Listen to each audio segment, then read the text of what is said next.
అది కనిపించట్లే. ఆవిడ అనకూడదు కానీ స్పీకర్ పొజిషన్లో ఏం మాట్లాడతాడండి?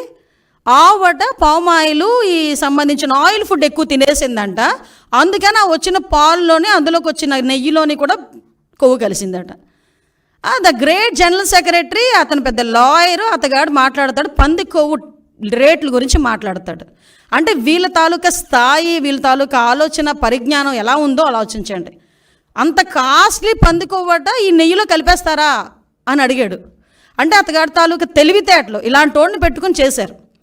దీవన్నిటికీ కూడా సిట్ ఏర్పాటు చేస్తే సిట్ కూడా సొంత మనుషులతో చేయించారు సిట్ అన్నాడు.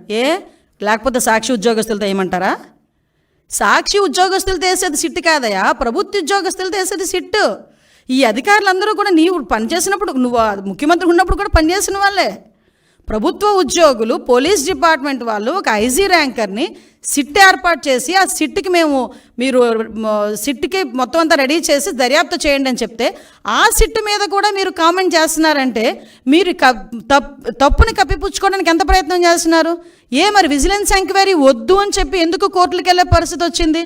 అసలు యాక్చువల్గా ఈ తిరుమల తిరుపతి దేవస్థానం తాలూకా లడ్డూ గురించి కూడా మాట్లాడకూడదు అని వీళ్ళు ఎక్కడో కూడా ఒక ఇది కూడా పెట్టారు, కేసు కూడా వేశారు. సుప్రీంకోర్టులో గ్యాగ్ ఆర్డర్ కోసం పిటిషన్ వేశారు వీళ్ళు. అసలు ఎక్కడ కూడా లడ్డు వ్యవహారం గురించి మాట్లాడకుండా ఉండాలి అని చెప్పి.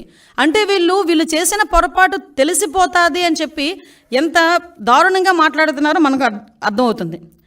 అరే మీకు డిక్లరేషన్ ఇస్తాము, డిక్లరేషన్ తీసుకొని మీరు వెళ్ళాలి, అందులో తప్పే ఉంది. ఎందుకు ఈరోజు మీరు తెలుసు, ప్రతి ఒక్క ప్రపంచం మొత్తానికి మీ ఫ్యామిలీ క్రిస్టియన్ ఫ్యామిలీ అనే సంగతి తెలుసు. నిజంగా మీకు వెంకటేశ్వర స్వామి మీద భక్తితోనే మీరు టెంపుల్కి వచ్చారు, భక్తితో నేను వచ్చాను అని చెప్పి ఒక సిగ్నేచర్ చేసి లోపలికి వెళ్ళడానికి మీకు వచ్చే ప్రాబ్లం ఏంటి? ఆ డిక్లరేషన్ మీద మీరు అంత రాద్ధాంతం చేయాల్సిన అవసరం ఏమొచ్చింది? ఆ డిక్లరేషన్ మీద సంతకం పెట్టడానికి ఇష్టం లేక గొడవలు సృష్టిస్తారట, టమోటాలు ఇసురుతారట, గుడ్లు ఇసురుతారట, అలాగట ఇలాగట అని ఆ ఎక్స్ చైర్మన్ కరుణాకర్ రెడ్డి వీళ్ళందరూ కూడా టీవీలో దగ్గరికి వచ్చి మాట్లాడటం.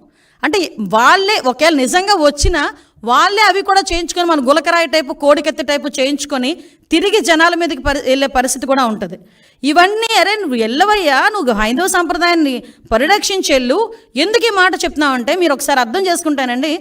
క్రిస్టియన్స్ కానీ, హిందూస్ కానీ, ముస్లిమ్స్ కానీ ఒక్కొక్కరికి ఒక్కొక్క పద్ధతి ఉంటుంది. ఇప్పుడు కడప దర్గాకి వెళ్తాం, హిందువులు ఎంతమంది అరట్లేదు కడప దర్గాకి వెళ్ళినప్పుడు ఆ గుడ్డ కట్టుకొని చక్కగా టోపీ పెట్టుకొని వెళ్ళరా? అజ్మీర్ వెళ్తారు, ఎంతమంది అజ్మీర్ వెళ్ళరు? అక్కడికి వెళ్ళి వాళ్ళ సంప్రదాయం ప్రకారం వెళ్తాం కదా. తమిళనాడులోని